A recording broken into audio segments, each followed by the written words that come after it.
Et si l'autre cible des frappes américaines en Iran était la Chine?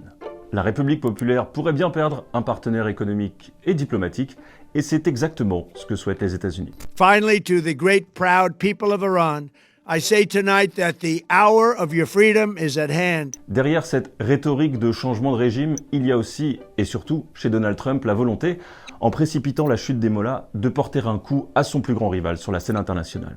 Et la Chine s'en inquiète. 中方敦促各方立即停止军事行动，避免紧张事态升级。 Et oui, encore une fois, c'est une histoire de pétrole. Car c'est en quelque sorte le talon d'Achille de Pékin qui en a grandement besoin pour irriguer son économie, quitte à se tourner vers des pays sous le coup de sanctions économiques très fortes. Il faut savoir qu'elle achète environ 1 baril sur 5 à ces pays sanctionnés, et dans le trio de tête, en 2025, on retrouvait l'Iran, la Russie et le Venezuela. Tiens donc.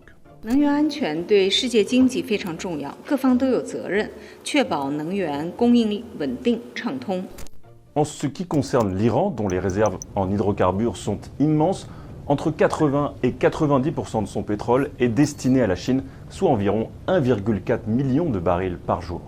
Frapper le régime iranien, c'est donc contraindre Xi Jinping à repenser son approvisionnement en pétrole quelques semaines seulement après avoir perdu un autre allié disposant d'un riche sous-sol, le Venezuela. I told China and I told Russia, we get along with you very well, we like you very much, we don't want you there, not going to be there. La rivalité avec la Chine, c'est la véritable obsession des Américains. En novembre dernier, un document détaillant la stratégie de sécurité nationale a été publié. La Chine y est citée 21 fois et tout indique que l'objectif numéro 1 est désormais d'entraver son expansion économique et technologique. Mais il reste une autre ambition pour Donald Trump, peut-être plus géopolitique. La Chine, avec la Russie, se veut une puissance qui entend rééquilibrer le monde en sa faveur et présenter un contre-modèle aux démocraties libérales, les États-Unis en tête. Perdre des partenaires comme l'Iran ou le Venezuela, c'est pour la Chine perdre en influence, et c'est aussi faire le constat embarrassant d'une sorte d'impuissance face à l'hégémonie militaire américaine.